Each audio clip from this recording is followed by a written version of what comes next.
Selamat pagi jemaat yang dikasihi Tuhan, mari kita bersama-sama bangkit berdiri untuk masuk dalam saat teduh dan memulai ibadah pada pagi hari ini.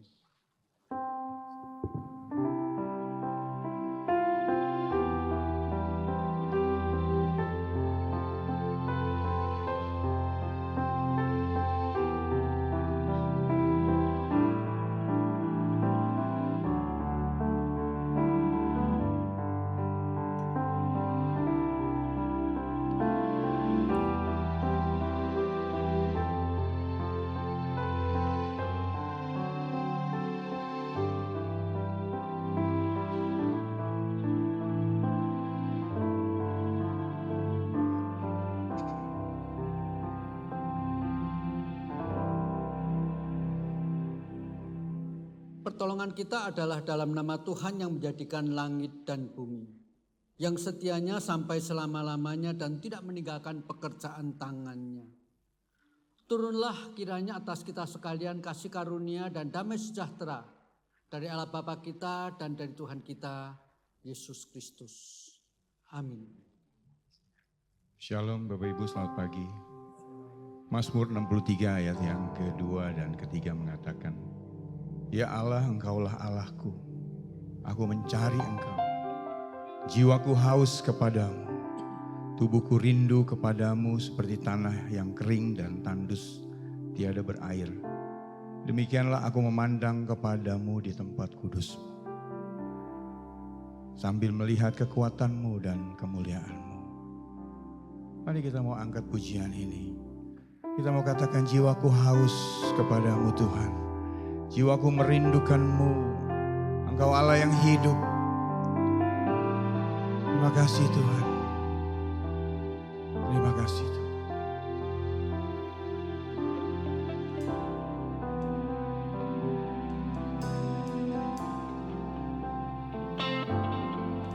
Jiwaku merindukan-Mu, Ya Allah.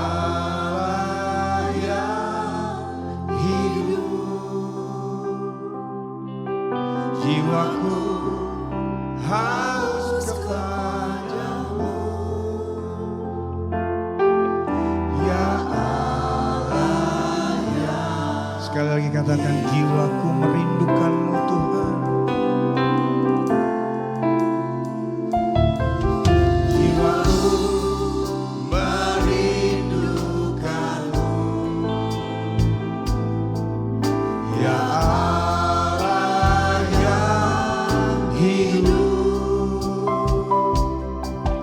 Jiwaku haus kepadamu,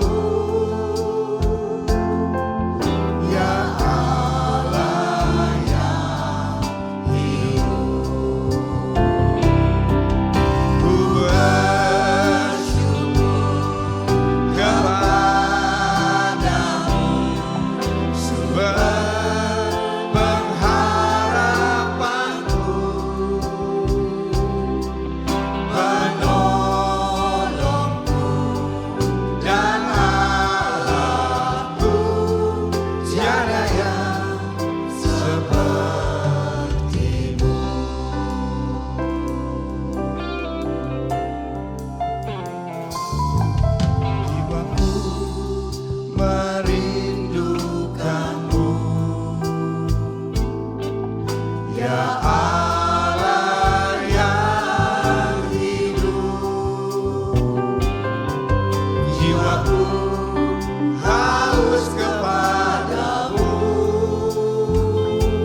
Mari kita berdoa. Bapa di surga, kami bersyukur buat hari ini. Kalau kami boleh datang ke dalam tempat kudus-Mu ya Tuhan. Kami mau seperti pemazmur mengatakan, Engkaulah Allahku, aku mencari Engkau. Jiwaku haus kepadamu dan aku rindu kepadamu. Tuhan, benar kami rindu akan kediaman-Mu Tuhan. Karena kami tahu Tuhan, bersama Tuhan kami tenang.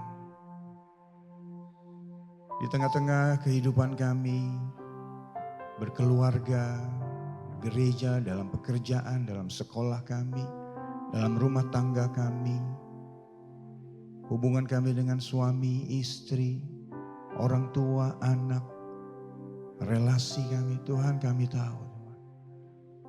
Seringkali kami membuat hati kami tidak tenang. Tapi pagi hari ini kami mau Tuhan, hati kami rindu kepadamu. Karena kami menyembah Allah yang hidup. Allah yang tidak pernah meninggalkan perbuatan tangannya. Allah yang senantiasa ada bersama-sama dengan kami dalam setiap musim hidup kami. Allah yang selalu menyertai kami Tuhan. Allah yang sudah menyediakan segala yang kami perlukan. Kami percaya Tuhan. Tapi seringkali kami memohon kepadamu apa yang kami inginkan, bukan apa yang kami perlukan. Dan Tuhan tahu.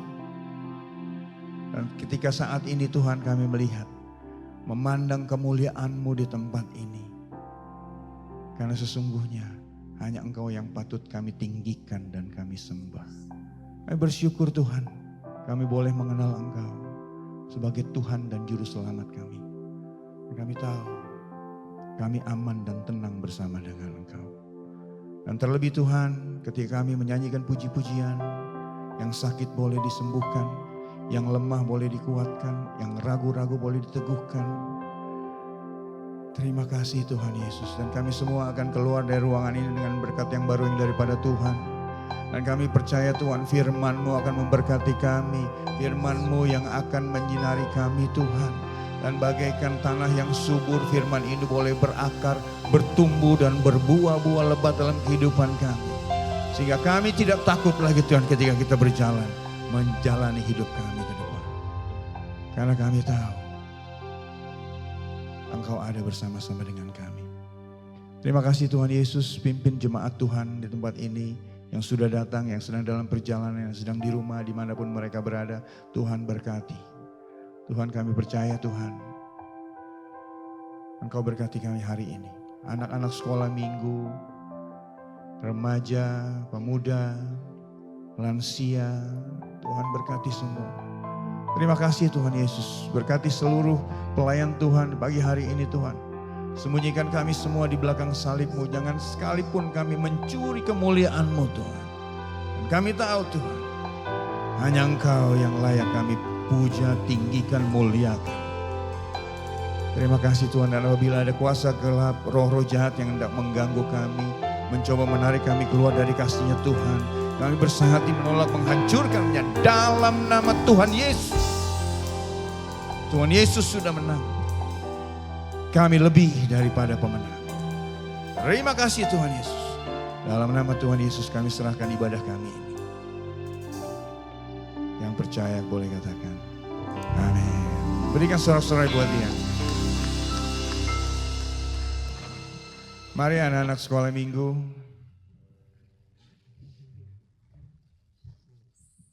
This is the day that the Lord has made. Hari ini harinya Tuhan.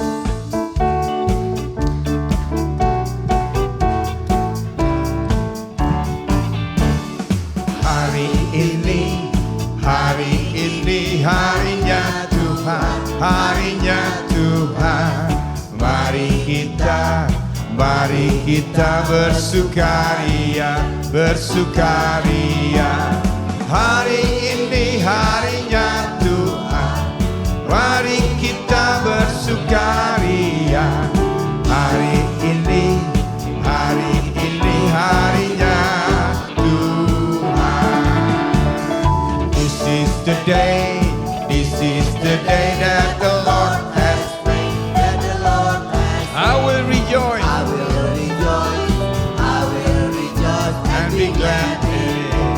be glad in it. This is the day that the Lord has made. I will rejoice and be glad in it. This is the day that the Lord has made. Shalom Bapak Ibu. Ya, kita bersyukur kita bisa dikasih kesempatan ya untuk bisa melayani anak-anak yang Tuhan percayakan. Mohon doakan untuk sekolah minggu yang mereka akan lakukan sehingga mereka boleh bertumbuh di dalam usia yang masih kecil. Kita percaya ada kuasa Tuhan. Amin. Mari kita angkat tangan kita berdoa untuk anak-anak sekolah minggu. Bapa dalam surga, kami berdoa untuk anak-anak yang Tuhan percayakan di dalam usia mereka yang masih sangat muda, masih sangat kecil ini. Kiranya ada kuasa Tuhan yang boleh mengalir dan ada anugerah Tuhan yang boleh Tuhan curahkan buat mereka. Kami berdoa, kami serahkan setiap mereka ke dalam tangan-Mu. Di dalam Petra Kids yang sebentar mereka akan jalani, kami berdoa untuk kakak-kakak yang akan bercerita, membawa pujian, dan setiap mereka boleh mengerti, mereka boleh memahami kebenaran firman Tuhan. Dan terlebih lagi mereka boleh menerima keselamatan yang berasal dari Engkau selagi mereka masih sangat muda dan sangat kecil ini. Kami berdoa tiada mustahil bagi Tuhan jikalau Engkau mampu, Engkau sanggup untuk bisa menangkap jiwa-jiwa yang boleh diselamatkan ini. Kami berdoa, kami bersyukur di dalam nama Tuhan Yesus. Amin. Amin.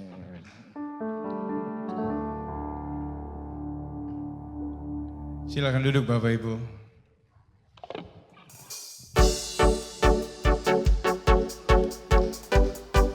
Hari ini hari yang telah dijadikan Tuhan. Mari kita bersuka.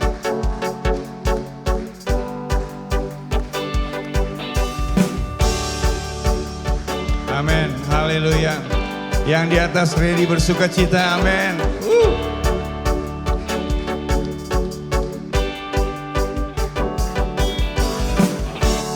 Hari ini hari yang telah dijadikan Tuhan. Mari kita bersuka. Hari ini hari yang telah dijadikan Tuhan. Mari kita bersuka dalam Tuhan. Bersuka dalam Tuhan. Bersuka, bersuka dalam Tuhan.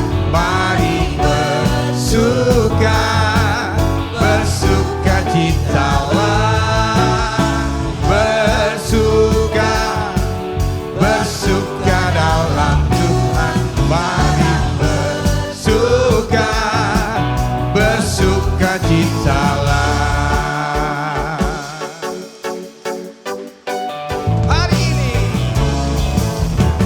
Hari ini hari yang telah dijadikan Tuhan. Mari kita bersuka. Hari ini hari yang telah dijadikan Tuhan. Mari kita bersuka. Di dalam siapa? Dalam Tuhan. Amin. Bersuka dalam Tuhan. Bersuka, bersuka dalam Tuhan. Mari bersuka, bersuka citalah. Bersuka, bersuka dalam Tuhan. Sekarang bersuka,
Haleluya. Haleluya. Saya undang Pendeta Yung untuk berdoa buat persembahan syukur kita. Dikasih Tuhan, hari ini minggu pertama dan sekaligus hari pertama bulan September. Mari sebelum kita berbondong-bondong datang membawa rasa syukur persembahan kita kepada Tuhan, kita masuk dalam doa. Kita berdoa bersama-sama. Tuhan, hari demi hari, minggu demi minggu, bahkan bulan demi bulan, kami lintasi dengan begitu cepat. Dan hari ini kami berada pada tanggal 1 bulan September. Ketika kami mencoba menoleh kepada hari-hari yang sudah kami lalui, sekalipun bukan tanpa tantangan, sekalipun bukan tanpa pergumulan yang berat, tapi justru pada waktu itu kami merasakan berkat dan penyertaan-Mu juga luar biasa kami rasakan. Dan sejauh waktu yang sudah kami lintasi dalam tahun 2024 ini, kami merasakan berkat-Mu tidak pernah berkesudahan. Oleh karena itu Tuhan, dengan rasa syukur, kami semua mau dengan sukacita, mau dengan kegembiraan membawa persembahan syukur kami. Kami percaya Engkau akan menerimanya dan Engkau menganggap ini bagaikan dupa yang harum yang naik ke hadirat-Mu. Kami berdoa di dalam nama Tuhan kami, Yesus Kristus. Amin.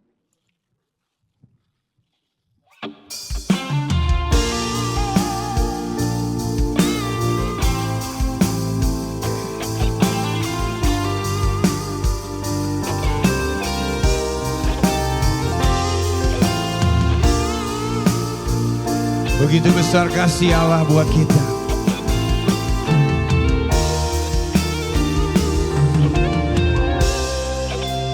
Begitu besar kasih-Mu Bapa, Kau berikan anak-Mu yang tunggal.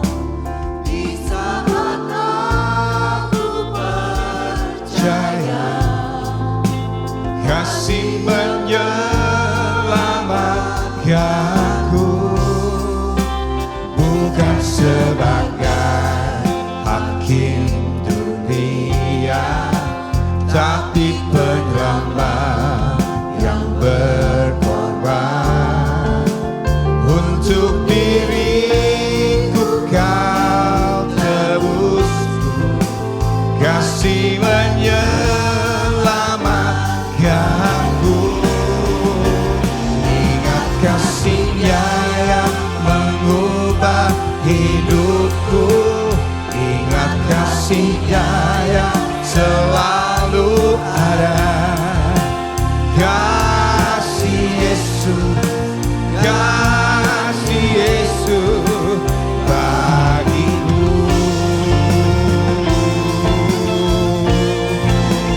Ingat bilurnya yang sembuhkan lukaku, amin. Menebus aku, kasih Yesus, kasih Yesus bagiku.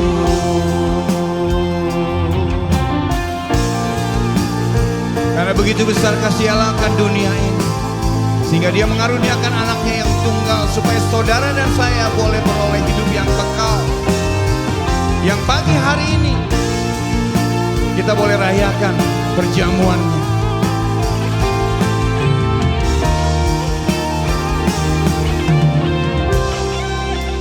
Begitu besar kasih-Mu Bapa, amin. Kau berikan anak-Mu yang tunggal.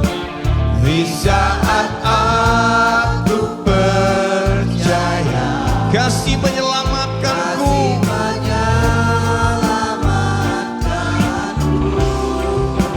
bukan sebagai hakim dunia, tapi penyelamat. Terima kasih untuk pengorbanan-Mu Tuhan. Untuk diriku Kau tebus, kasih menyelamatkanku.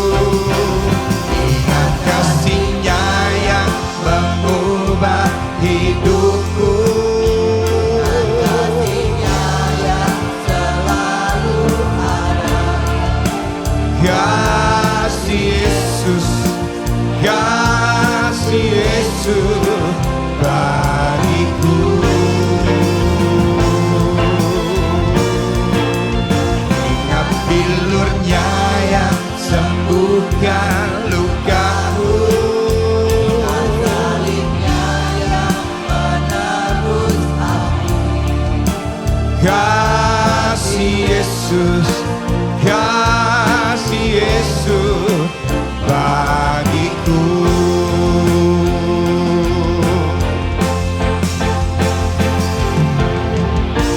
Kasih-Mu bebaskanku, lepaskan dari belenggu dosaku, darah-Mu sucikanku. Hanya Yesus, hanya Yesus. Kasih-Mu, kasih-Mu bebaskanku, lepaskan dari belenggu dosaku, darah-Mu sucikanku. Hanya Yesus, hanya Yesus. Ingat kasih-Nya yang mengubah hidupku. Amin. Ingat kasih-Nya yang selalu ada. Kasih Yesus, kasih Yesus bagiku.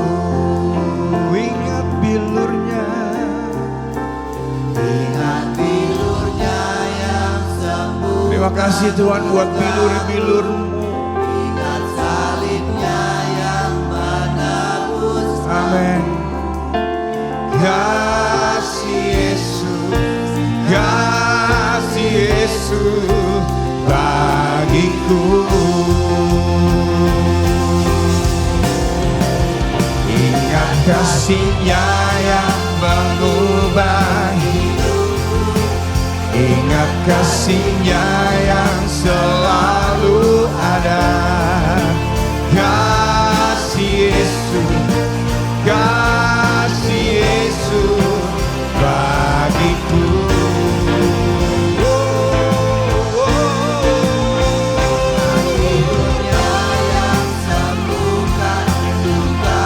Ingat salibnya,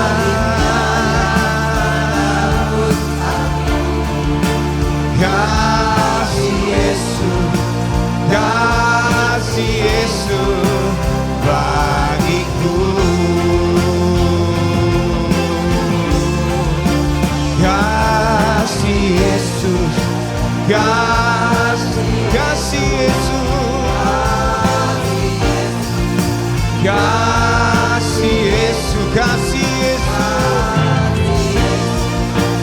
kasih Yesus bagiku.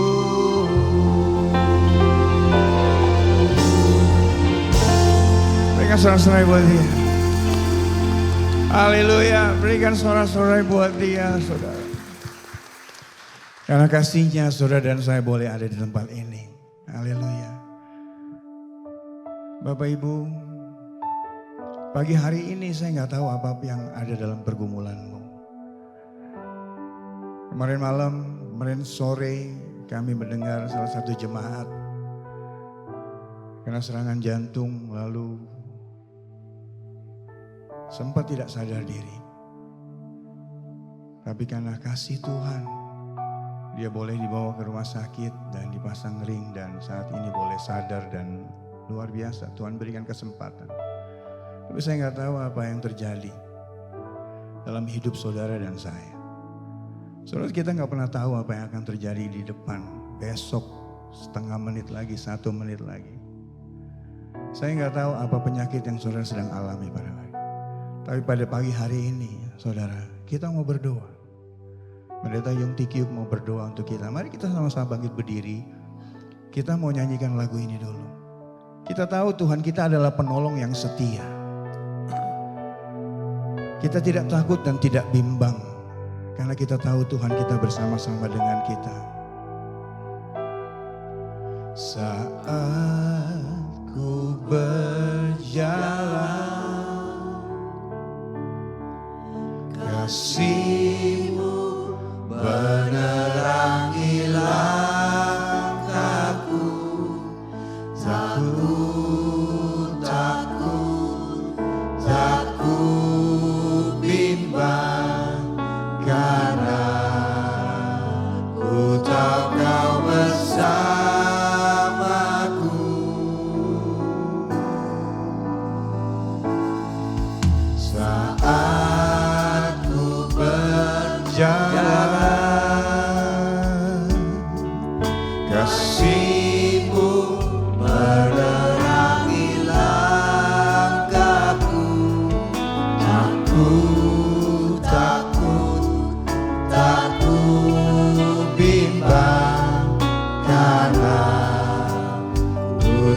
kau bersamaku.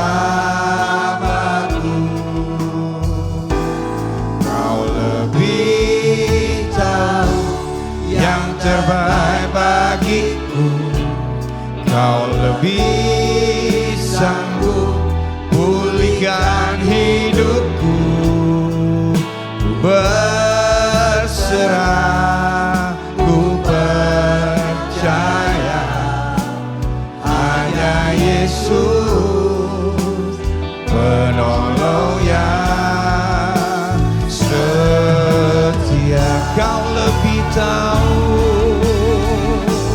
kau lebih tahu yang terbaik bagiku. Kau lebih sanggup pulihkan hidupku. Berserah, ku percaya hanya Yesus penolong yang setia. Biar musik mainkan lagu ini dalam sikap teduh, saudara. Mari kita sama tundukkan kepala. Saudara boleh berdoa sama Tuhan. Saudara lebih tahu apa kebutuhan saudara pagi hari ini. Hidup saudara, ada yang ekonominya sedang sakit, tubuhnya sakit, hubungan suami istri sedang sakit, hubungan dengan anak mertua sedang sakit. Mungkin juga pagi hari ini engkau tidak tahu. Engkau belum tahu, engkau belum percaya sama Tuhan. Siapa itu Yesus? Tapi pagi hari ini Tuhan Yesus mau jamah saudara. Kalau saudara mau, Tuhan jamah saudara. Buat pagi hari ini yang belum percaya Yesus, saudara boleh taruh tangan saudara di dada saudara. Saudara mau katakan, nanti Pak Pendeta Yung Tikyu akan berdoa buat saudara. Yang belum percaya Yesus, taruh tanganmu di dadamu. Katakan, Tuhan, aku mau percaya Tuhan. Aku mau terima Yesus sebagai Tuhan dan Juru Selamatku pagi hari ini. Bagi yang sakit, engkau taruh di tempat sakitmu tanganmu. Saudara, pagi hari ini dia mau memberkati saudara. Pagi hari ini dia mau jamah dan mau lawat saudara. Kami percaya Tuhan, Engkau adalah penolong kami yang setia. Dalam sikap teduh, saudara boleh berdoa masing-masing sendiri. Taruh tanganmu di tempat yang engkau mau Tuhan Yesus jamah. Terima kasih Tuhan Yesus, terima kasih.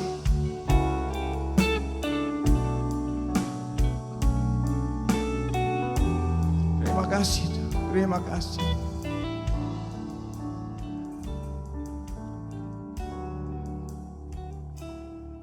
Ya Tuhan Allah yang hidup, kemarin Engkau mengizinkan hamba-Mu menyaksikan salah seorang jemaat yang bahkan denyut nadinya sudah berhenti. Tetapi kemudian ketika mendapatkan terapi kejut jantung, pada saat-saat yang cukup lama melewati masa-masa yang sangat kritis. Namun justru ketika golden period sudah berlalu, Engkau menyatakan kuasa-Mu. Kami melihat fakta kebangkitan yang dikerjakan oleh Allah yang sudah mati dan yang bangkit. Amen. Saat ini ya Tuhan, hamba-Mu membawa setiap orang yang hadir di tempat ini, bahkan yang besok mengikuti kebaktian yang sudah diupload. Ketika mereka punya pergumulan, ketika mereka punya sakit penyakit, mereka boleh merasakan curahan penyertaan-Mu, jamahan tangan kasih-Mu. Oleh karena itu ya Tuhan, saat ini kami mengundang nama-Mu, Allah Yehova Rafa, Allah Sang Penyembuh.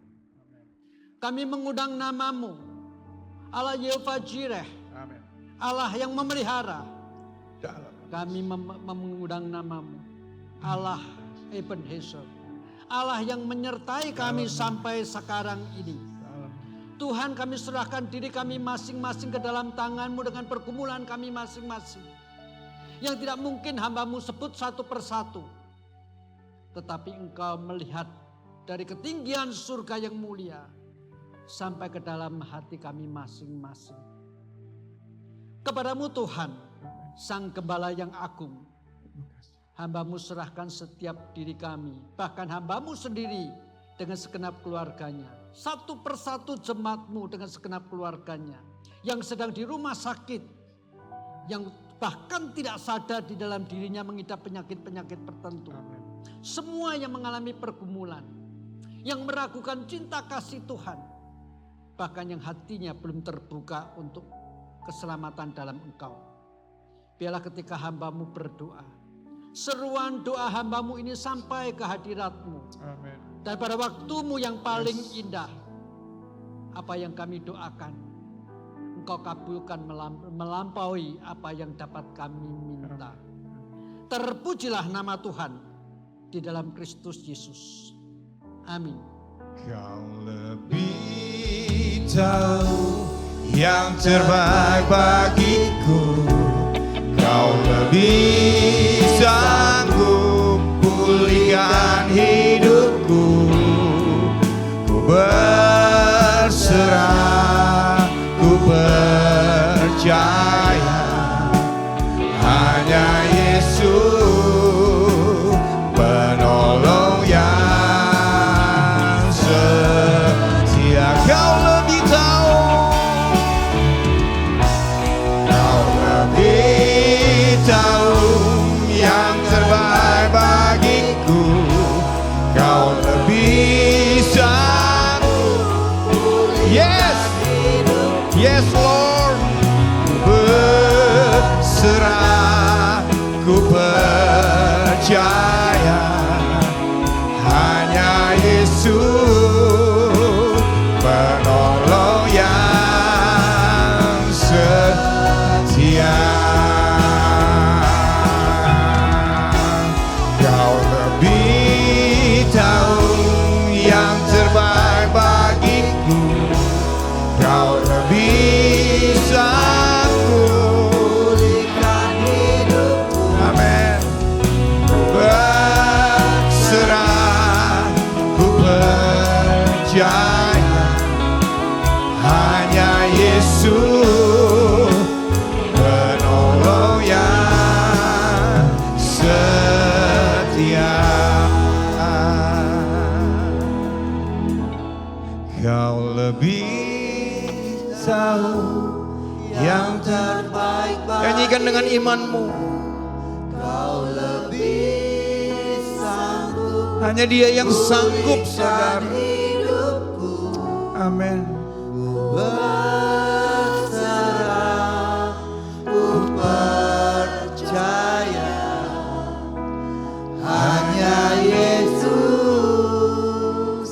penolong yang setia. Katakan hanya Yesus, hanya Yesus penolong yang setia. Hanya Yesus, penolong yang setia.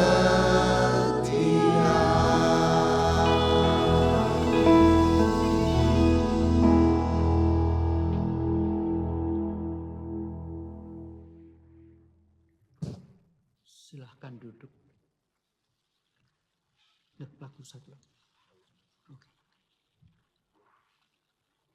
Mari kita bersama-sama sekali lagi masuk di dalam doa sebelum kita membaca dan merenungkan firman Tuhan. Tuhan, kami sekali lagi bersyukur kami merasakan Engkau sungguh-sungguh hadir di dalam ibadah kami pada hari ini. Dan sekarang ya Tuhan, kami mau duduk diam di hadapan-Mu.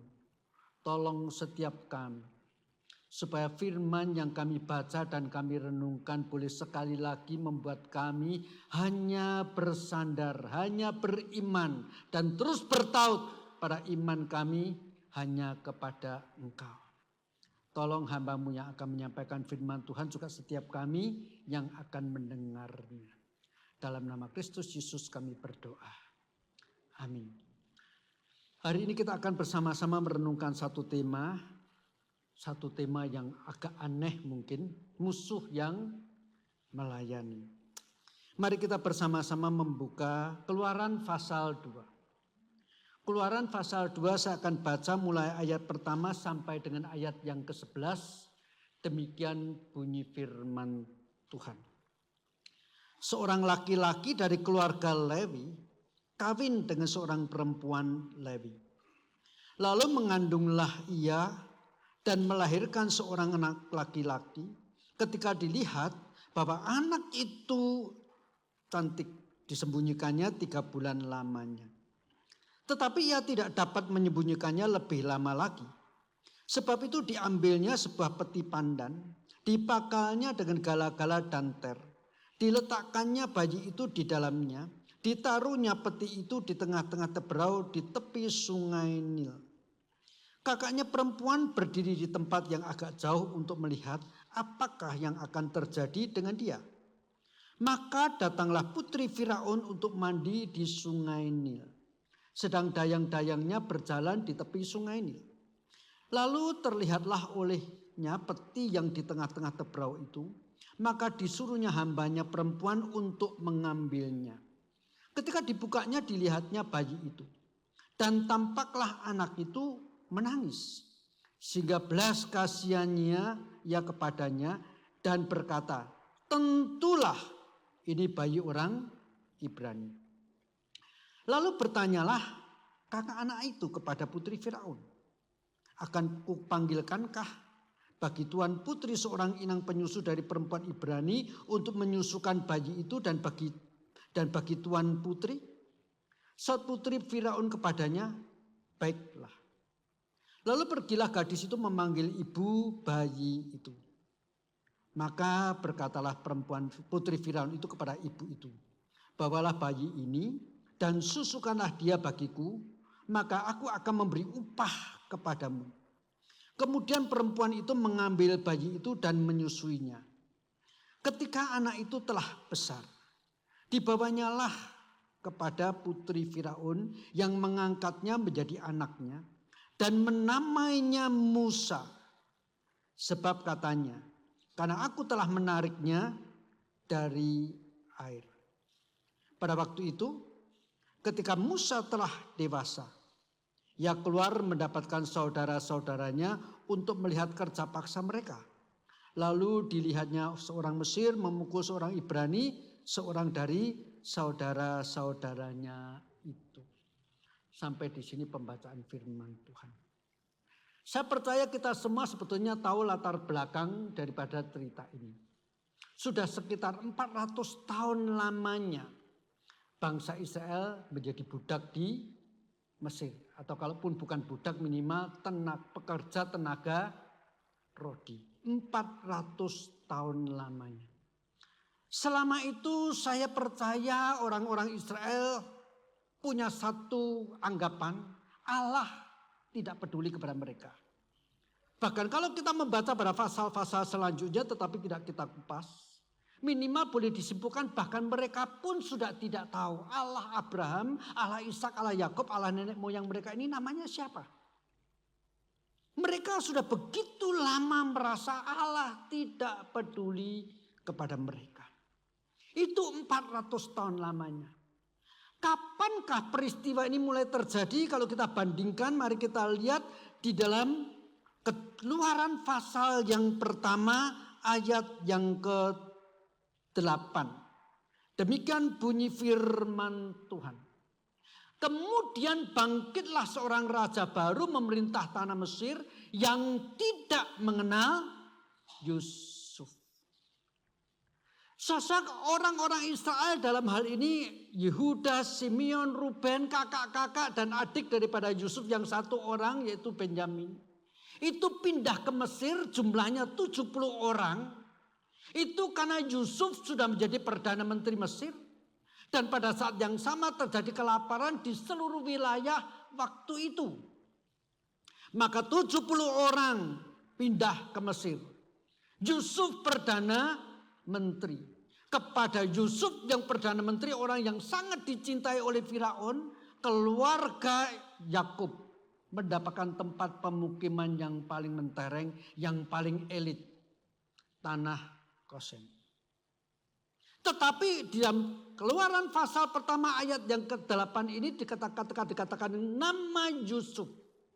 Ini adalah nama terakhir yang disebutkan di dalam pasal 1 dari keturunan Ishak, Yakub. Itu Yusuf. Setelah itu 400 tahun lamanya tidak pernah muncul nama lain.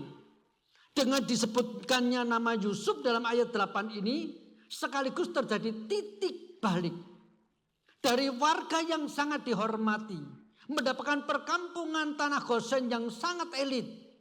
Tanah itu 400 tahun kemudian disebut perkampungan tenaga rodi. Disitulah dari pagi sampai petang, ratap tangis, jerit teriakan minta tolong entah kepada siapa. Terus menjadi ratap tangis daripada kehidupan orang Israel. Tetapi dalam kondisi seperti ini, apakah kita boleh menarik kesimpulan bahwa Allah tidak peduli? Apakah dengan demikian kita boleh mengatakan bahwa Allah telah memalingkan mukanya? Tidak. Di dalam kondisi-kondisi yang paling berat, pergumulan-pergumulan yang setiap malam membuat mereka meratap tangis. Bahkan pada waktu itu muncul satu kondisi di mana orang-orang Israel yang melahirkan bayi laki-laki harus dibunuh. Sekalipun tidak muncul nama dari kalangan orang Israel. Tetapi muncul kata Allah peduli kepada mereka. Mari kita melihat Keluaran pasal pertama. Ayat yang ke-17 demikian bunyinya. Waktu itu sudah terjadi dekret. Keputusan Firaun, bayi laki-laki harus langsung dibunuh. Mari kita lihat ayat yang ke-17. Tetapi bidan-bidan itu takut akan Allah. Dan tidak melakukan seperti yang dikatakan Raja Mesir kepada mereka. Dan membiarkan bayi-bayi itu hidup. Dari kalangan orang-orang yang tidak mengenal Allah muncul kalimat, dia takut kepada Allah sehingga melanggar perintah Firaun. Kalau ayat ini saya coba kutip dengan memakai referensi Kisah Para Rasul, kalimat semacam ini, situasi seperti inilah yang dikatakan oleh Petrus dan Yohanes ketika dipenuhi dengan Roh Kudus. Ketika mereka dilarang untuk mengabarkan Injil. Dilarang memberitakan nama Yesus yang sudah bangkit. Petrus dan Yohanes berkata, silahkan kamu pertimbangkan sendiri. Kepada siapa kami harus lebih takut? Kepada Allah kah? Atau kepada kalian semua? Tetapi Petrus dan Yohanes ketika berkata demikian dipenuhi dengan Roh Kudus loh. Tetapi ini bidan-bidan. Lebih takut kepada Allah. Lebih takut daripada kepada Firaun. Bukan Allah tidak peduli. Allah tetap sampai pada batas-batas tertentu menyatakan pemeliharaannya dan pertolongannya di tengah-tengah seolah-olah tidak ada jalan keluar bagi orang Israel.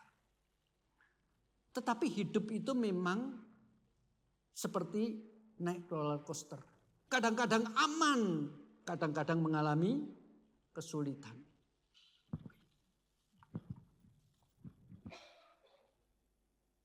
Ketika Allah memakai bidan-bidan, memberikan pertolongan kepada bayi-bayi laki-laki yang lahir. Mari kita lihat ayat selanjutnya, pasal 1 ayat 21 dan 22. Demikian bunyinya. Karena bidan-bidan itu takut akan Allah. Muncul sekali lagi kalimat itu. Maka ia membuat mereka berumah tangga. Lalu Firaun memberi perintah kepada seluruh rakyatnya. Lemparkanlah segala anak laki-laki yang lahir bagi orang Ibrani ke dalam sungai Nil. Tetapi segala anak perempuan biarkanlah hidup. Kuasa kejahatan. Orang yang sudah dipenuhi dengan keserakahan tentang tahta, kemuliaan manusiawi. Kadang-kadang hatinya tidak punya nurani lagi. Maka ketika melalui bidan-bidan tidak bisa memusnahkan, membunuh semua laki-laki Israel. Bahkan dikatakan sekarang semua yang sempat hidup, semua dibuang ke sungai Nil. Kalau saya adalah salah seorang ayah yang mempunyai anak laki-laki yang sudah sempat hidup setengah tahun. Dengan munculnya dekret ini saya ngomongnya apa? Tuhan. Kalau masih sempat ngomong Tuhan. Untuk apa engkau memberi aku anak 6 bulan? Sekarang justru satu rumah demi satu rumah disidak oleh serdadu-serdadu Firaun. Anak yang ada, yang laki-laki semua bahkan harus dibuang ke sungai Nil. Untuk apa? Kok kayak guyonan banget Tuhan? Tetapi di tengah-tengah situasi yang seperti inilah muncul kisah tadi. Dimulai dengan satu kalimat yang sangat sederhana. Seorang laki-laki dari keluarga Lewi kawin dengan seorang perempuan Lewi.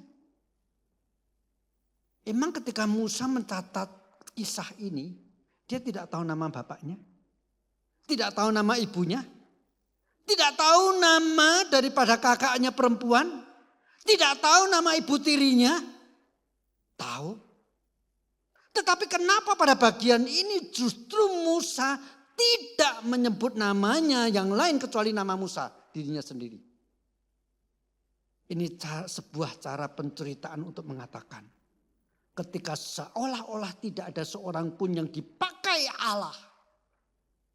Tuhan tetap bekerja. Saudara, kalau kita perhatikan cerita tadi dari Keluaran pasal 2 ayat 1 sampai dengan 11. Saya membagi itu menjadi 3 babak. Saya baca lagi satu persatu babak demi babak ya. Ayat 1 sampai dengan ayat yang keempat. Seorang laki-laki dari keluarga Lewi kawin dengan seorang perempuan Lewi lalu mengandunglah ia dan melahirkan seorang anak laki-laki. Ketika dilihatnya anak itu cantik disembunyikanlah 3 bulan lamanya. Tetapi ia tidak dapat menyembunyikan lebih lama lagi sebab itu diambilnya sebuah peti pandan, dipakainya dengan gala-gala dan ter, diletakkannya bayi itu di dalamnya, ditaruhnya peti itu di tengah-tengah teberau di tepi sungai Nil. Kakaknya perempuan berdiri di tempat yang agak jauh untuk melihat apa yang akan terjadi dengan dia. Ini babak pertama. Di tengah-tengah seolah-olah tidak mungkin bisa menyelamatkan bayi yang lahir. Kok laki-laki? Sudah bisa bayangkan sejak wanita ini karena tidak disebut namanya, saya juga menghormati tulisan ini walaupun saya tahu siapa namanya. Wanita ini apakah selama 9 bulan mengandung? Ayahnya ketika 9 bulan mengandung kira-kira doanya apa? Tuhan kalau boleh anak perempuan. Itu doa dia yang tidak pernah dilupakan setiap malam. Tapi doanya ketika lahir, ya laki-laki. Hari ini kalau kita melahirkan, kita tuh termasuk laki dan perempuan. Kalau hari ini kalau ada orang yang melahirkan, mau dapat laki, mau dapat perempuan pasti mengucap syukur. Puji Tuhan dapat anak perempuan yang cantik. Puji Tuhan, haleluya dapat anak laki-laki yang cantik, cucu laki-laki yang cantik. Tetapi hari itu setiap kali lahir bayi laki-laki, ya Tuhan, kalau masih bisa sebut nama Tuhan. Kenapa harus laki-laki? Tetapi dari babak pertama ini kita menarik satu kesimpulan. Di tengah-tengah seolah-olah tidak ada pengharapan. Di tengah-tengah seolah-olah yang hampir pasti adalah kematian daripada bayi ini. Sebagai seorang ayah, sebagai seorang ibu punya tanggung jawab untuk mencoba memelihara. Tetapi secara logika, mau berapa lama bisa disembunyikan? Sejak kapan perempuan ini menyembunyikan? Saya percaya, walaupun tidak dicatat, sejak didapati dirinya hamil, lebih aman dan lebih baik tidak pernah usah keluar rumah. Sebab apa? Walaupun sesama bangsa, itu banyak yang iri kok. Lebih baik tidak ada orang yang pernah tahu kalau dia hamil. Lebih baik tidak pernah ada orang yang tahu bahwa dia sudah melahirkan anak. Maka bagi saya logikanya 9 bulan dia mengasingkan diri, tidak pernah mau keluar. Tetapi itu tanggung jawab yang dapat paling maksimal dilakukan oleh seorang manusia. Ya. Itu sebabnya ketika kemudian anak ini lahir, selama masih bisa disembunyikan di rumahnya, lalu disembunyikan. Tetapi semaksimal-maksimalnya usaha manusia itu tetap terbatas. Itu sebabnya di dalam bagian babak pertama ini muncul kalimat di dalam ayat yang ketiga. Tetapi ia tidak dapat menyembunyikannya lebih lama. Berapa sih kemampuan manusia menyelamatkan diri? Berapa sih kemampuan manusia menolong orang lain? Termasuk melindungi anaknya. Berapa sih kemampuan teknologi kedokteran? Kepandaian seorang dokter dengan pengalaman jam terbangnya menjadi dokter yang paling ahli. Tetap terbatas. Itu sebabnya dikatakan tidak dapat lagi. Lalu itu sebabnya muncul cara yang kedua. Disembunyikan di Sungai Nil. Bahwa yang disuruh menjaga adalah kakaknya. Membuktikan sebaiknya ibunya tidak perlu diketahui. Begitu dia ibunya keluar rumah akan ditanya tetangga-tetangganya. 9 bulan ini kamu gak pernah keluar-keluar ngapain? Kok tiba-tiba sekarang keluar dengan membawa keranjang? Apa isi keranjangmu? Oh, ini sekali lagi usaha untuk menyelamatkan.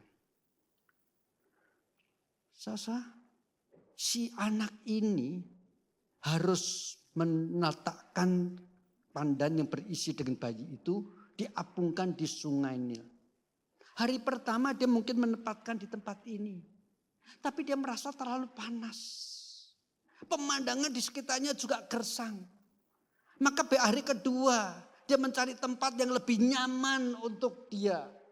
Dari ke tempat kejauhan dia mungkin mendapatkan pohon untuk berteduh. Oh, tempat ini lebih nyaman. Tapi sepanjang hari sebelum petang baru boleh dibawa pulang. Ini tetap akhirnya tempatnya kurang nyaman. Entah hari keberapa. Sampailah di tempat di mana bagi saya itu pemilihan yang konyol. Kenapa saya katakan konyol? Memang itu aman, penuh dengan keteduhan, punya pohon pemandangannya indah, taruh di sana. Ternyata itu tempat di mana setiap hari putri Firaun mandi.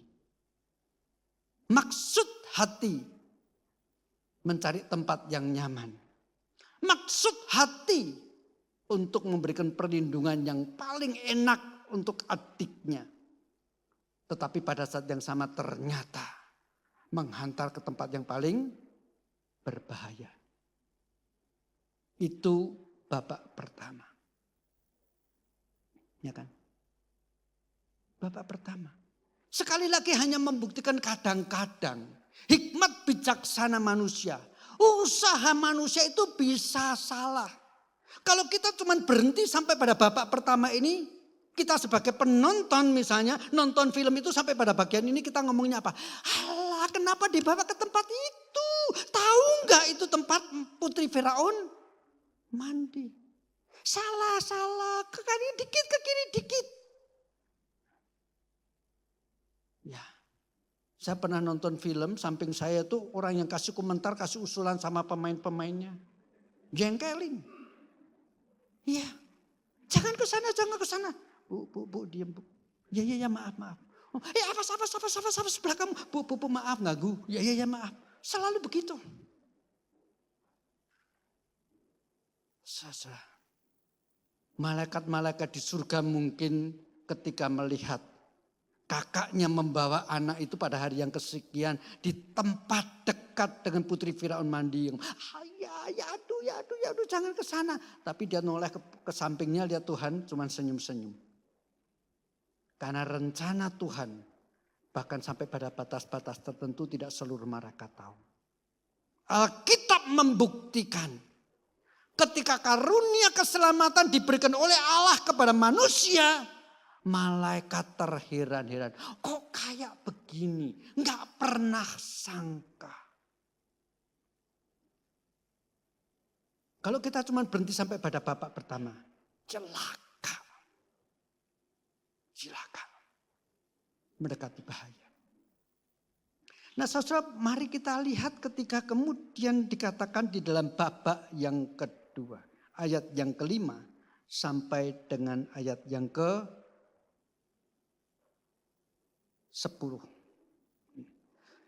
Karena keterbatasan waktu tidak perlu saya baca. Tetapi kita tahu persis kemudian bayi ini ditemukan oleh putri Firaun. Orang yang paling ditakuti oleh kakaknya yang sedang menjaga. Sekarang justru mendapatkan bayi itu. Coba bayangkan. Ketika kakak ini melihat putri Firaun bersama dengan dayang-dayangnya mendekati tempat bayi ini disembunyikan. Duh, celaka. Tempat yang begitu indah, yang nyaman ini yang aku anggap sebagai tempat yang baik untuk aku sambil dari kejauhan menjaga. Ternyata adalah tempat mandi putri Firaun. Aku benar-benar goblok, bodoh banget. Kenapa ke sini? Tetapi kemudian di dalam ketakutannya, masih di dalam satu kesadaran, dia bertanggung jawab. Dia mencoba mendekat. Kalau saya suruh bikin film ini, saya akan menggambarkan satu dialog. Ketika putri Firaun itu bilang, itu kok ada kayak keranjang, tolong diambil dong. Ketika diambil dan kita lihat dibuka, lalu dayang-dayang yang kanan mengatakan, ini bayi Ibrani Tuan Putri. Tenggelamin aja. Lalu Tuan Putri yang ngomong gini, lu jangan banyak ngomong. Sebelum bayi ini mati, kalau kamu banyak ngomong, kamu yang mati dulu loh. Ya Tuan Putri, ya Tuan Putri. Itu didengar oleh Miriam, kakaknya. Kalau kakaknya itu tidak berani mendekat, begitu lihat putri Firaun mendekatinya, lalu dia cuman tetap dari tempat kejauhan mengamatinya, dia tidak akan pernah berani datang untuk menawarkan. Tetapi karena dia mendekat, di dalam rasa takut, masih terbesit sedikit rasa tanggung jawab, karena dia mendapat tugas untuk menjaga. Di dalam kondisi seolah-olah sudah hampir pasti sebentar lagi bayinya, adiknya ditenggelamkan. Dia masih tetap berusaha untuk mengetahuinya. Di situ dia baru melihat. Yang dia pikir adalah musuh. Yang dia pikir saat terakhir daripada hidup adiknya. Itu menjadi hari keselamatan. Dia mendengar dialog tadi. Bahwa putri Firaun ini mau melindungi. Ya, itu sebabnya kemudian dia tampil, dikatakan di dalam ayat selanjutnya. Apakah perlu aku carikan inang pengasuh yang bisa memberikannya ASI untuk bayi ini dari kalangan orang Ibrani? Saudara, jawaban daripada putri Firaun ini luar biasa. Dan dari jawaban putri Firaun ini saya tahu apa maksudnya putri Firaun menyelamatkan bayi ini. Bukan untuk dirinya. Kenapa saya katakan demikian? Jikalau untuk dirinya, Dia akan berkata, emang di seluruh mesin tidak ada ibu-ibu yang sedang menyusui bayinya. Kenapa harus repot-repot aku cari dari kalangan orang Ibrani untuk menyusui bayi ini? Itu kalau dia mengadopsi bayi ini untuk kepentingan dirinya. Itu sebabnya saya katakan tidak. Putri Firaun ini bukan untuk kepentingan dirinya tetapi untuk kepentingan seluruh bangsa Israel. Untuk kepentingan dia bersedia dipakai oleh Allah menjadi musuh yang melayani. Ya. Oke, silakan panggil. Emang dia sebodoh itu? Tidak ngerti bahwa ketika bayi ini ditemukan tiba-tiba muncul seorang anak perempuan yang masih remaja yang ngomong begitu. Tidak tahu bahwa itu pasti saudaranya, pasti kakaknya. Emang dia sebodoh itu sehingga tidak tahu ketika kemudian datanglah ibu dari pada bayi ini bahwa itu adalah ibu kandungnya. Pasti tahulah, saya aja tahu. Ya kan? Tetapi justru putri ini mengatakan apa? Oke. Tolong beri dia makan, dewasakan dia, aku memberi biaya untuk kehidupan anak ini. Putri Firaun itu bukan mengambil untuk dirinya. Kalau mengambil untuk dirinya hari itu juga langsung dibawa ke istana. Diserahkan terlebih dahulu kepada ibu kandungnya. Sampai berapa lama saya tidak tahu. Tapi kalau bicara soal sampai disapai, minimal sampai sudah bisa berjalan. Katakanlah sampai sekitar 2 tahun. Itu kesempatan yang diberikan oleh putri Firaun untuk supaya anak ini boleh dipelihara, dikasih oleh ayah dan ibu kandungnya. Bahkan ketika dikatakan, aku memberi biaya untuk anak ini. Saudara nggak usah dikasih biaya aja, pasti ayah dan ibu bayi ini sangat bersyukur, apalagi dikasih biaya. Kalau saya pikir-pikir kenapa ya dikasih biaya? Di dalam pemikiran saya secara logika saya ini menjadi semacam perlindungan. Kalau suatu kali terjadi lagi sidak, serdadu-serdadu Firaun mendatangi satu rumah demi rumah perkampungan tenaga rodi. Sampai ke rumah anak ini. Loh, kok ada bayi laki-laki? Mau diambil, mau dibuang ke sungai ini. Bapak dan ibunya tinggal ngomong apa? Ini titipan putri Firaun loh. Nih lihat bonnya. Kami setiap bulan terima transfer dari putri Firaun untuk membiayai dan membesarkan anak ini.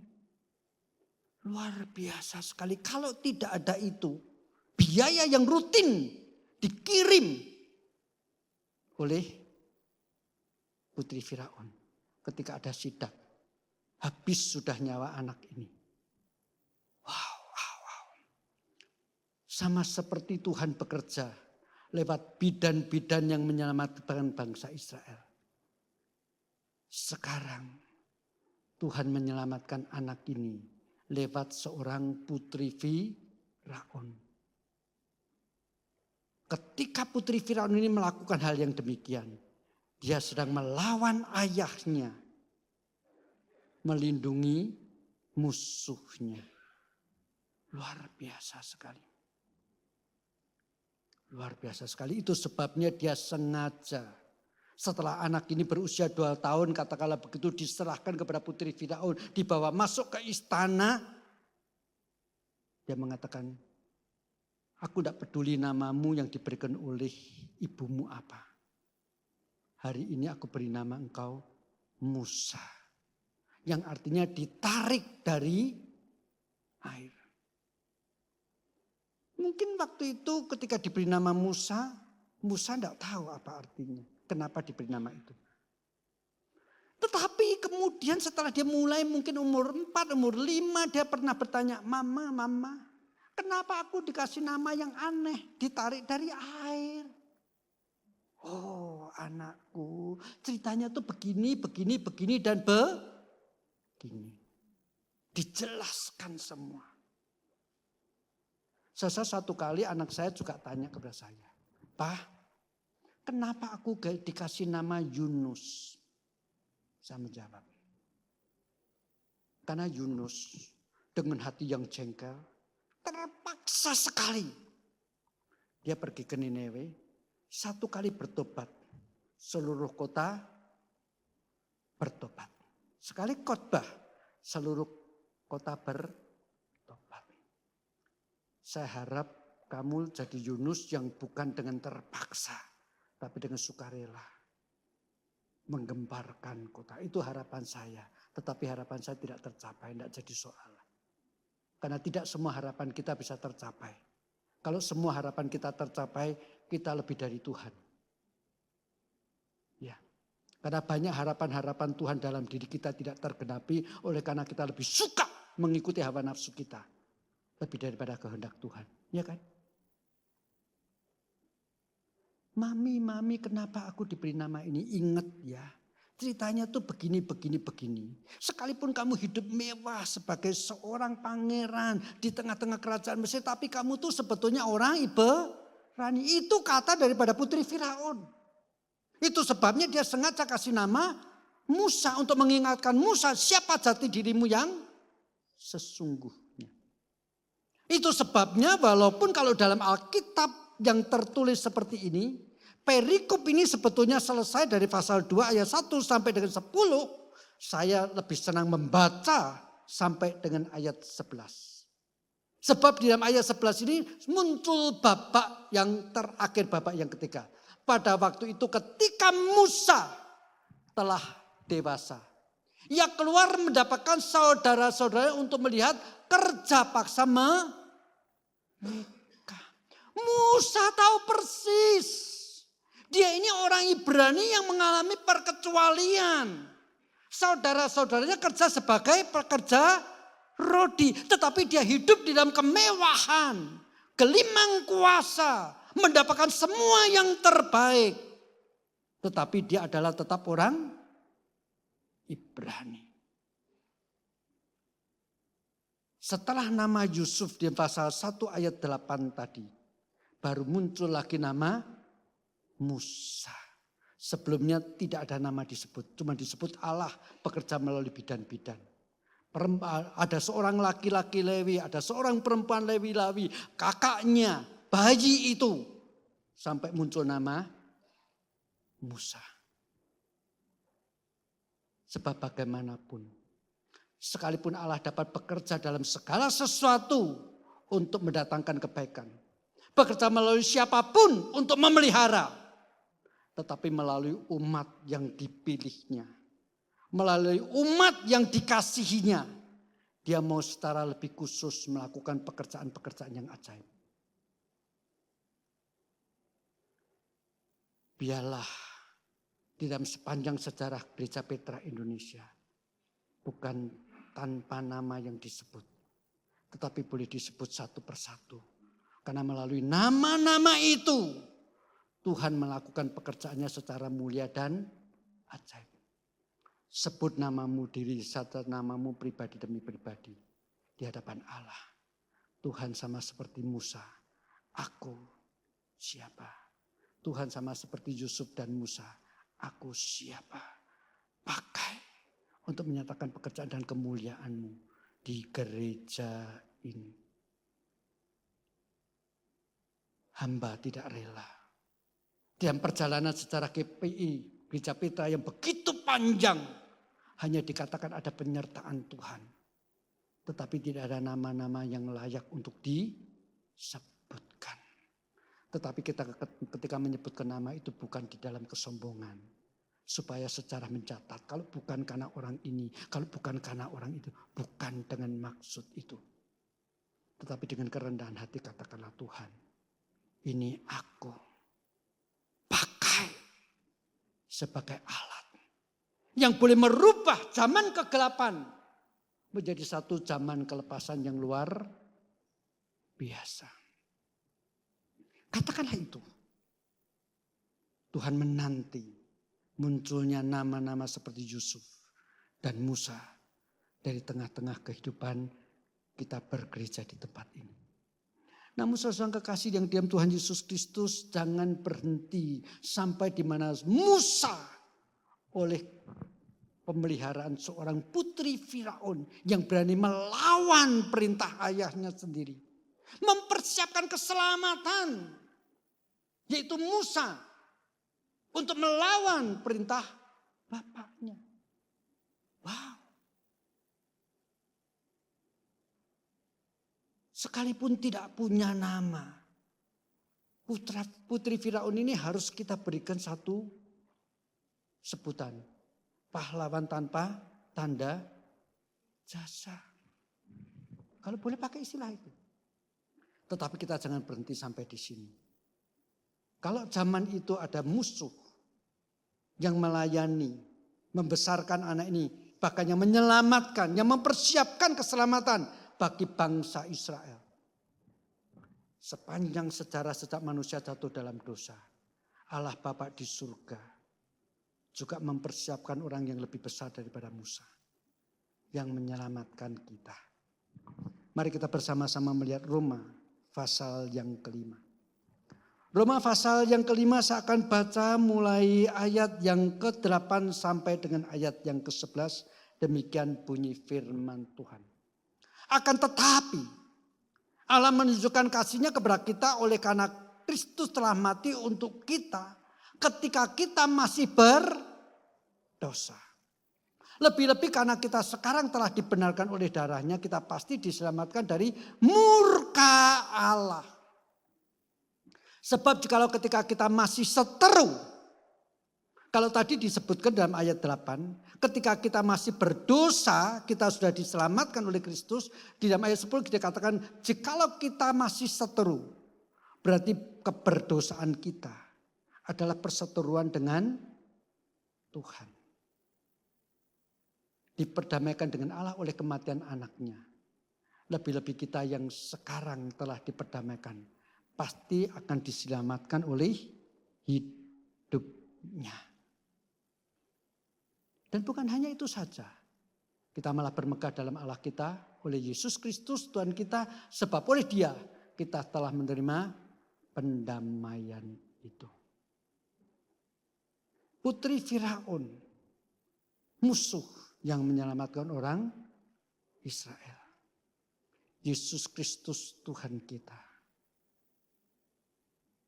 Musuh yang seharusnya berdiri di pihak Allah Bapa untuk menyatakan murkanya kepada kita orang berdosa yang merupakan seteru Allah. Tetapi Dia bukan hanya melayani kita, memberikan yang terbaik untuk kita, bahkan berkorban di atas kayu salib bagi kita. Kita boleh lupa tentang nama Musa, tetapi jangan pernah lupa bertaut dan hanya berharap kepada Kristus Tuhan kita. Di tengah-tengah kita merasa tidak ada pertolongan. Di tengah-tengah seolah-olah Allah memalingkan mukanya, melupakan kita. Jangan pernah lupa. Allah tidak pernah meninggalkan kita. Karena jikalau ketika kita masih seteru, sudah diperdamaikan oleh pengorbanannya. Lebih-lebih kita sekarang ini. Dan bukan hanya itu saja, kita malah bermegah dalam Allah oleh Kristus Yesus Tuhan kita. Sebab oleh Dia kita telah menerima pendamaian. Mengucap syukurlah dalam segala keadaan. Tuhan beserta kita. Mari kita bersama-sama mempersiapkan diri, mengingat di atas kayu salib, di bukit Golgota, yang seharusnya menjadi musuh bagi kita. Yang seharusnya melimpahkan kemurkanya atas kita. Di tempat itu justru Ia menyatakan kasih-Nya kepada kita.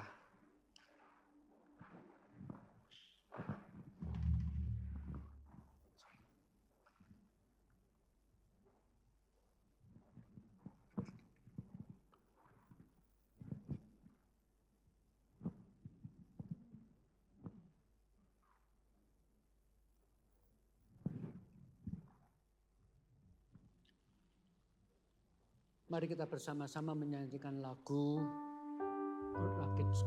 pada satu bukit.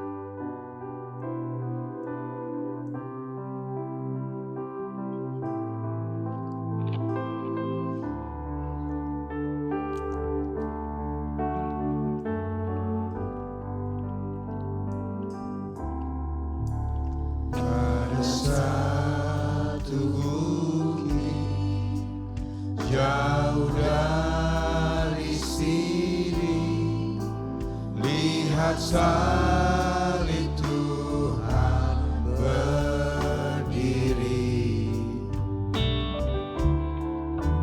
sepotong kayu kasar, tanda dosa besar. Di sana Tuhan ku telah mati. Ku datang pada salib itu. Ku ingat cintanya Tuhanku.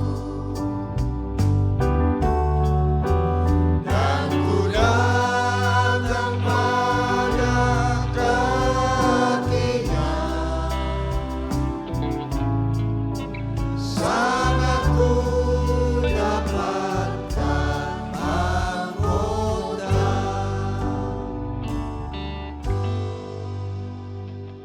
Pada malam sebelum Tuhan Yesus diserahkan, di mana Dia yang seharusnya menjalankan perintah Bapa untuk menyatakan murkanya kepada kita, melakukan penghakiman kepada kita.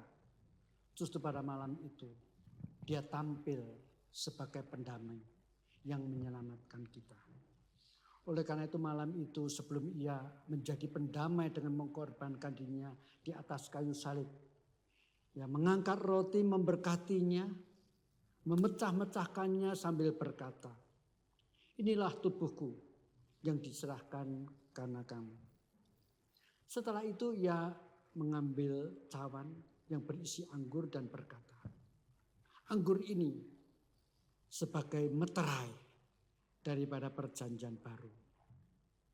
Yaitu yang dimeteraikan sesungguhnya dengan darah Kristus. Yang membuat orang-orang berdosa diampuni oleh bukan karena kesanggupannya mentaati hukum Taurat, melainkan hanya karena kasih dan pengampunan di dalam Kristus Yesus. Mari pada pagi hari ini sekali lagi kita sambil menerima roti dan anggur kita mensyukuri Dia melayani kita, mengasihi kita, berkorban bagi kita. Dan biarlah untuk hari-hari selanjutnya kita selalu bertaut hanya kepada Dia. Kita menyanyikan bait yang kedua.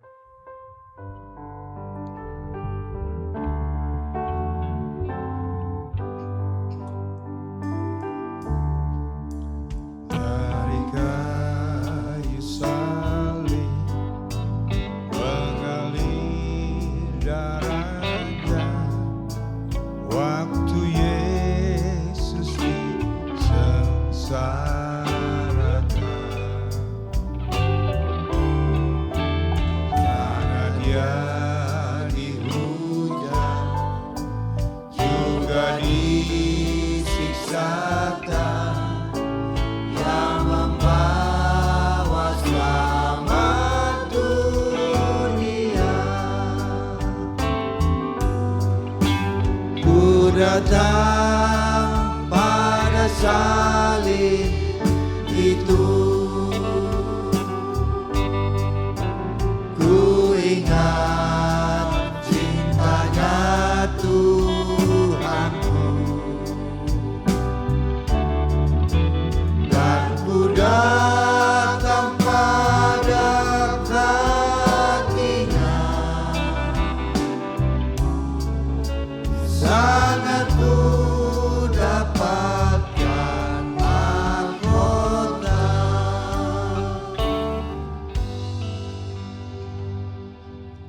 Mari kita bersama-sama bangkit berdiri, kita memegang roti di tangan kita dan kita masuk di dalam doa. Tuhan, bukan karena kebaikan kami, tetapi karena belas kasihan bahkan kasih karunia-Mu atas kami, maka Engkau tampil untuk menjadi pendamai, bahkan berkorban di atas kayu salib bagi kami. Tuhan, ini kami semua sekali lagi datang kepadamu. Ketika dengan roti yang akan kami makan, mengenang kembali cinta kasih-Mu di atas kayu salib. Biarlah pada saat yang sama kami datang dengan mengatakan, Tuhan, ini kami milik-Mu yang sudah Kau tebus dengan darah yang sangat mahal. Pakai hidup kami seturut dengan kehendak-Mu. Inilah doa kami di dalam nama Tuhan kami, Yesus Kristus. Amin. Mari kita bersama-sama menerima roti.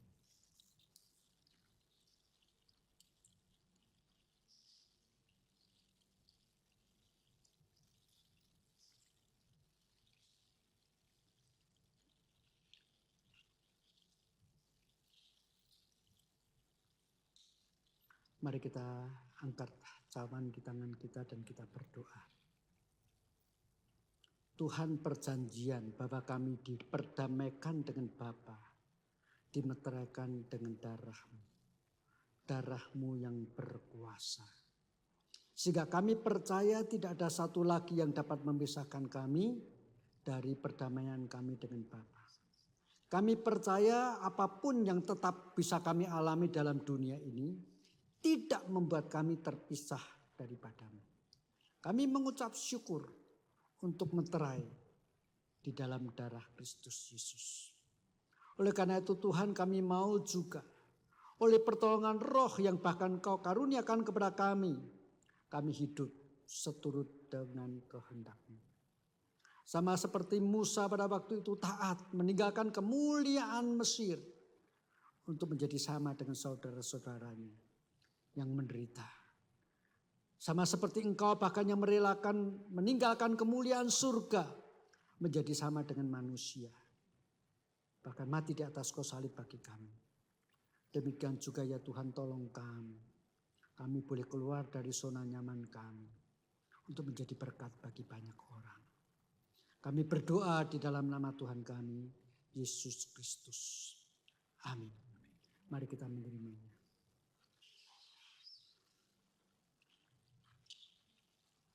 Dengan tetap berdiri kita mengikrarkan pengakuan iman rasuli yang berbunyi demikian. Aku percaya kepada Allah, Bapa yang Maha Kuasa, Khalik langit dan bumi, dan kepada Yesus Kristus, anak-anaknya yang tunggal Tuhan kita, yang dikandung dari Roh Kudus, lahir dari anak darah Maria, yang menderita di bawah pemerintahan Pontius Pilatus, disalibkan, mati dan dikuburkan, turun ke dalam kerajaan maut. Pada hari yang ketiga, bangkit pula dari antara orang mati, naik ke surga, duduk di sebelah kanan Allah, Bapa yang Maha Kuasa, dan akan datang dari sana untuk menghakimi orang yang hidup dan yang mati. Aku percaya kepada Roh Kudus, gereja yang kudus dan am, persekutuan orang kudus, pengampunan dosa, kebangkitan daging, dan hidup yang kekal. Amin. Silahkan duduk.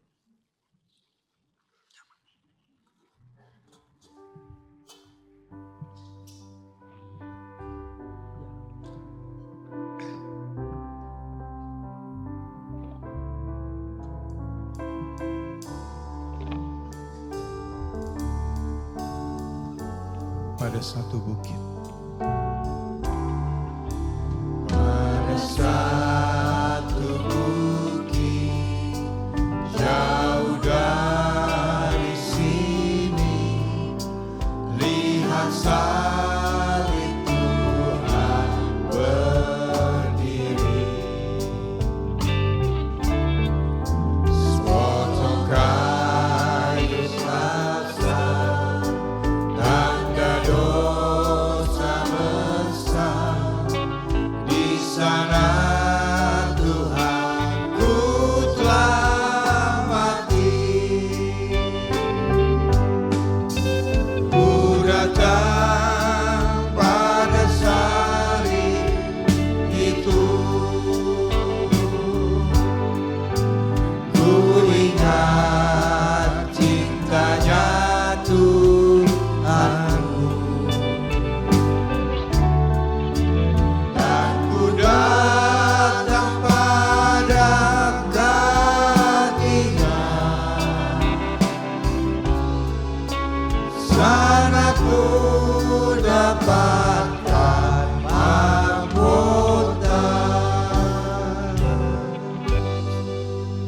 kita sekali lagi masuk dalam doa sebelum kita memberikan persembahan.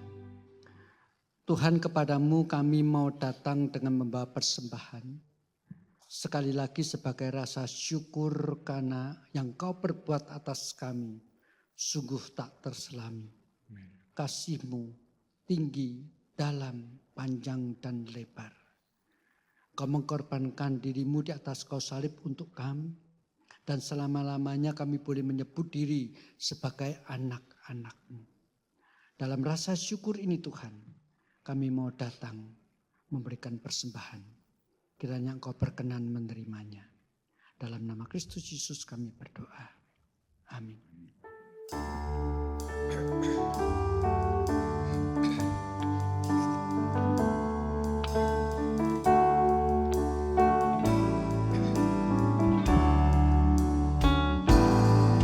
Hidup ini adalah kesempatan.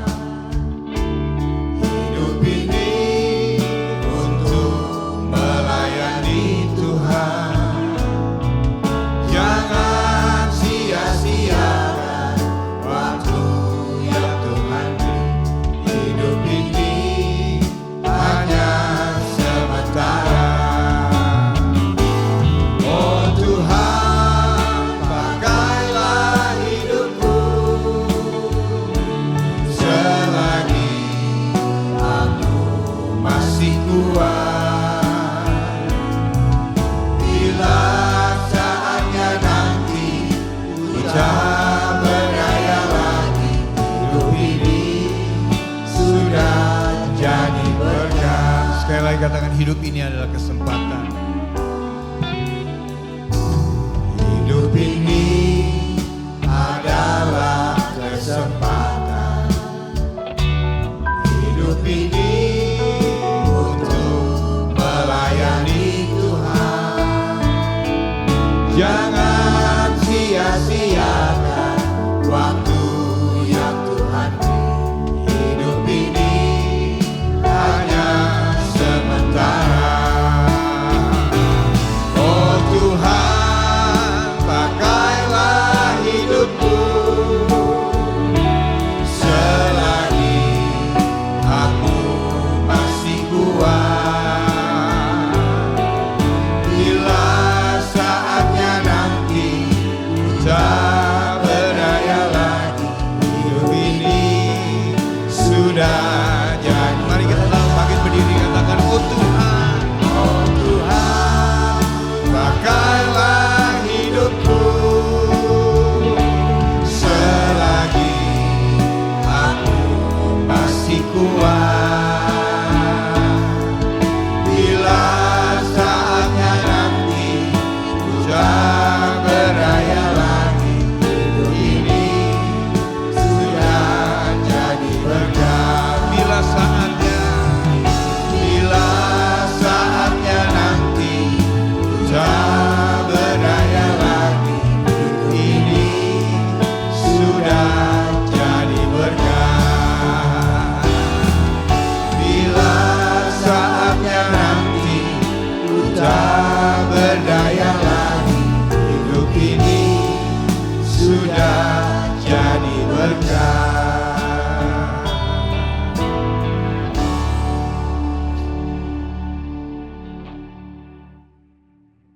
Tuhan, tidak setiap hari kami berdoa untuk matahari yang terbit.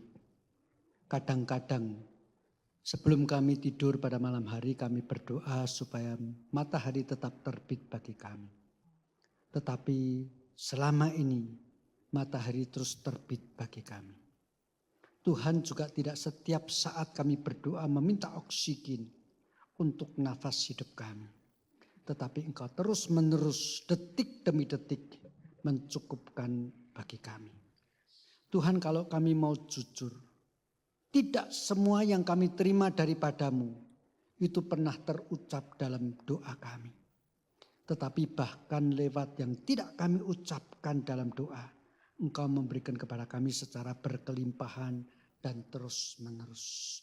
Kami mengucap syukur. Hal ini membuktikan karena di hadapan-Mu kami adalah yang berharga. Di hadapan-Mu kami adalah yang terutama. Sebab itu sebabnya ya Tuhan, lewat anak-Mu yang paling Kau kasihi, yang lebih utama daripada kami, bahkan rela Kau korbankan bagi kami semua. Kami mengucap syukur untuk semuanya ini. Itu sebabnya kami percaya di dalam iman, baik kami doakan maupun belum sempat kami doakan, Engkau selalu memberikan yang terbaik bagi kami. Itu sebabnya kami sekarang ini berdoa. Bapa kami yang di surga, dikuduskanlah nama-Mu, datanglah kerajaan-Mu, jadilah kehendak-Mu di bumi seperti di surga.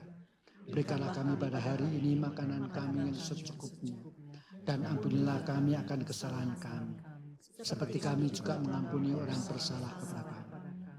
Dan jangan membawa kami ke dalam pencobaan, tetapi lepaskanlah kami daripada yang jahat. Karena Engkau yang punya kerajaan dan kuasa dan kemuliaan sampai selama-lamanya. Amin. Bagi Bapa, Anak, dan Roh, puji, hormat, dan mulia, dulu sekarang tak berubah, hingga selama-lamanya.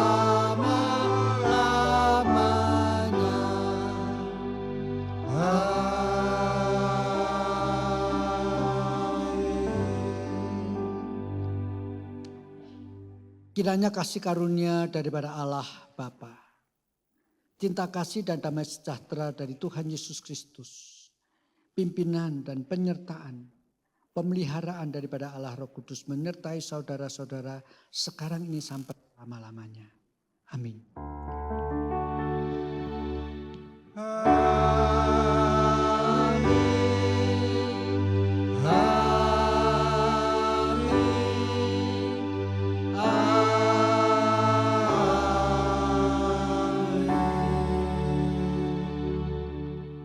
Silakan duduk, doa teduh.